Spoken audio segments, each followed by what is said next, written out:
हितोपदेश अध्याय 6 सतर्क बाणी समूह। हे मोहर पुत्र, जदि तुम्भे आपण प्रतिवासी बंधक होइथाओ, जदि पर पाई हाथ देइथाओ, तेबे तुम्भे आपणा मुखर वाक्यरूप फांदरे पड़िअछ ओ आपण मुखर कथारे धरा जाइअछ। हे मोहर पुत्र, तुम्भे एबे एही कर्म कर, आपणाकु उद्धार कर, जेहेतु तुम्भे आपण बंधुर हस्तगत होइअछ। जाओ, आपणाकु नम्र करी तुम्भ प्रतिवासी को बारंबार विनती कर। तुम्भे आपण चक्षुकु निद्रा जीवाकु दियो नाही, किओबा आपण चक्षुर पताकु ढुळाइबाकु दियो नाही।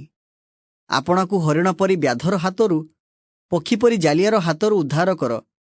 हे अलसुआ, तुम्भे पिंपुड़ी पाखकु जाओ, ताहार क्रिया विवेचना कर ओ ज्ञानी हुओ।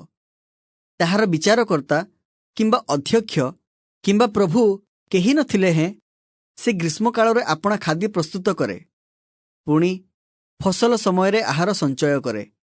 हे अलसुआ, तुम्भे केते काल सोई रहिथिबो? तुम्भे केते काल निद्रा भांगी उठिबो?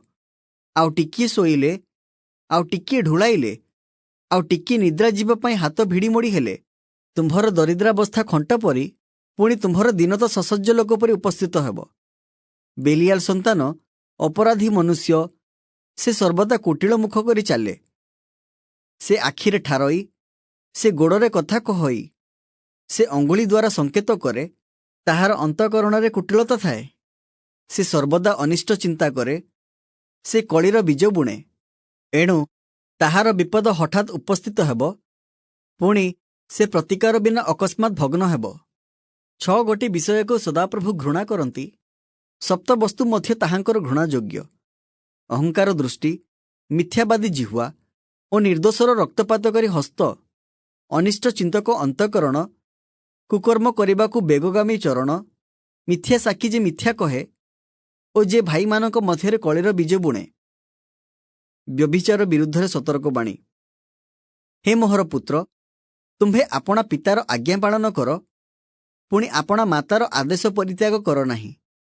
ताहा सर्वदा तुम्भ हृदय बांधि रख, आपण गलदोषरे बांध। तुम्भे चालिबा बेले ताहा तुम्भकु पथ देखाइबो, आउ सोइबा बेले ताहा तुम्भर प्रहरी हेबो। तुम्भे जागिबा बेले ताहा तुम्भ संगे आलाप करिबो। जेहेतु सही आज्ञा प्रदीप ओ सही आदेश आलुओ ओ शिक्षाजनक अनुजोग जीवनर पथ। से तुम्भकु दुष्ट स्त्री ठारू ओ पर स्त्रीर जिह्वार चाटुबादरू रक्षा करिबो।